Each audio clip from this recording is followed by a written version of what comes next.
you so much for putting up without the chairs and the crowded room and stuff. Your understanding is really appreciated. It's our first time, our first year, with no budget, so we're just kind of improvising the best we can.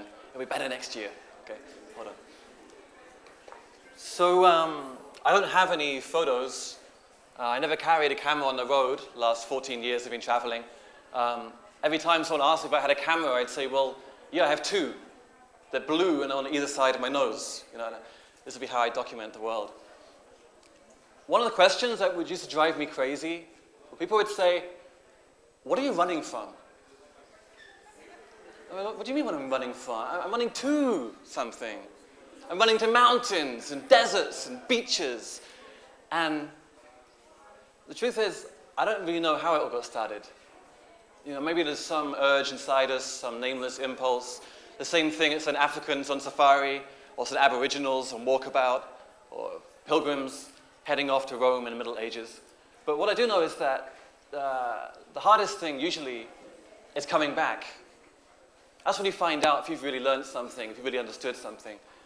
And the first time I went to India, I was 18 years old. I was there for 7 months, and I found my guru, fried my brains in LSD, dancing on the beaches in Goa. And I came back home, and the first thing that happened to me, I was in a taxi coming back from the station. I looked around in the streets around me, and they were empty. And I said to the driver, well, has something happened? What's going on? And he looked at me in the mirror and went, nah, mate, everything's all right. I was like, where are all the people? Where are the cows and the dogs and the fruit sellers and the beggars and the mad people and the monks? And I couldn't understand it.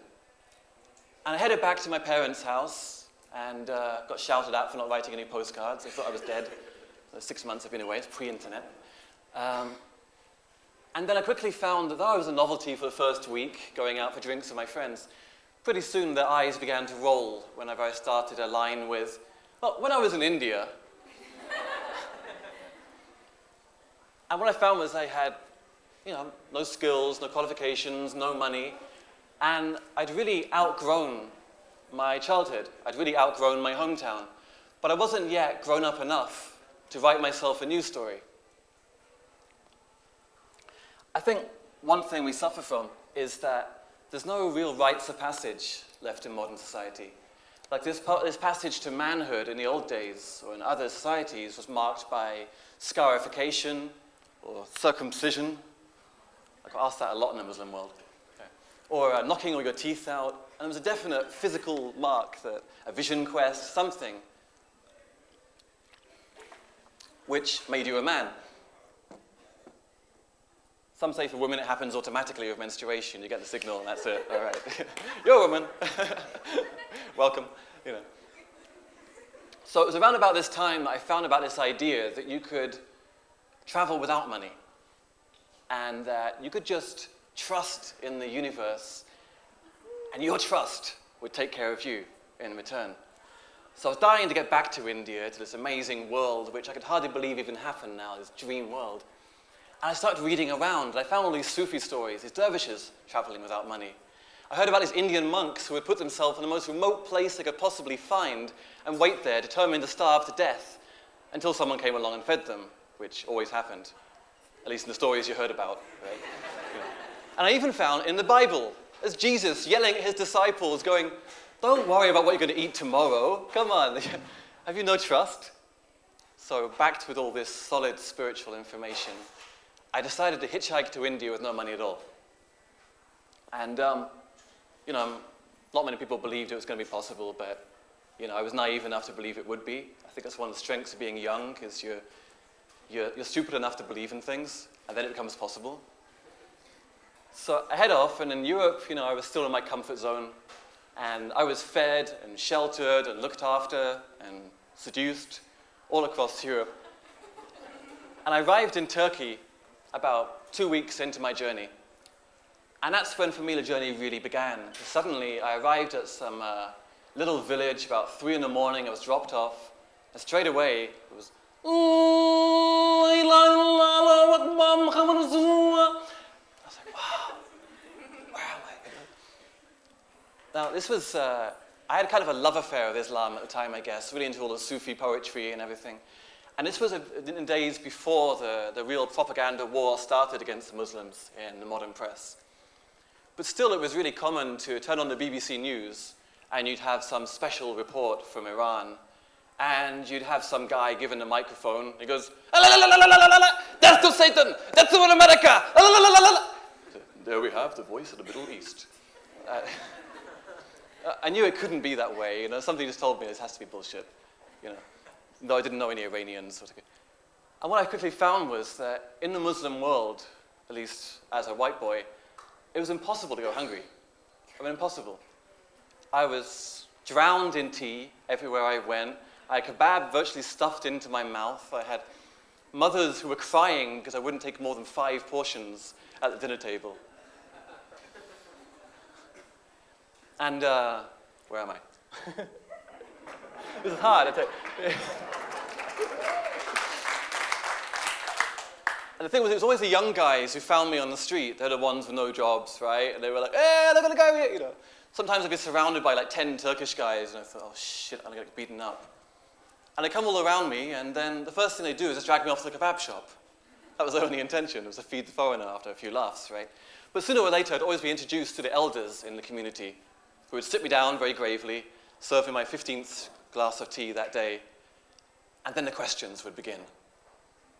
Are you running away from home? Do you want a job? Do you want a wife? Have you ever thought of becoming a Muslim?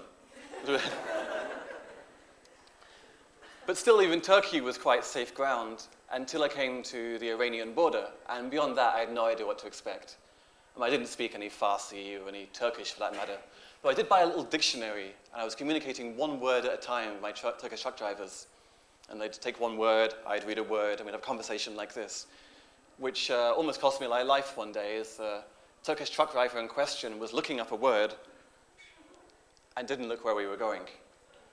Rounding a mountain pass, going on the way to Ankara, we came to a sharp curve in the road.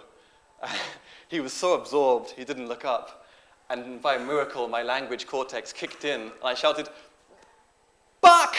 which was the Turkish word for look. He went, "Ah!" Hit on the brakes. And we knocked over this border post that went tumbling down the cliffside. But I came into Iran, and I still had no idea what to expect. I mean, maybe I was being totally naive, and my friends were right. Maybe I was really setting myself up for trouble here. And I hitched a couple of rides, and I came down into Isfahan. It was already quite late, about 11 o'clock. Didn't really know where I was going. I was walking through these dark streets, and I passed by a carpet shop. And these 2 guys jumped on me, the first tourists they'd seen in years, probably. They were dragging, "Carpet, carpet, carpet, carpet!" And I couldn't help themselves, I said, "Well, I've got very nice carpets, but you see, I have no money." And their response was, "Well, come and eat something. You must be starved."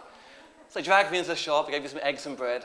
Then he took me down to the Ayatollah Khomeini Square, which is this huge grass area in front of the fabulous blue mosque of Isfahan. And they found me a family who was picnicking on the grass there. And the family acted like they fed stray English hitchhikers every day, so they just helped me with their food. And I got my sleeping bag out, and I lay down on the tiles in this big square, and I thought, okay, so far, so good. Then I see this guy running into the square. It's already quite dark, but he looks quite anxious. And he's running about left and right, and he sees me, and he says, "Are you the English guy sleeping outside tonight?" I'm already inside my sleeping bag. I think, "Yeah?" And he says, "I'm so sorry I haven't got a place to offer you this night. I can't welcome you to my shop because the secret police won't allow it, but it is your first night in my city, and you will not be alone."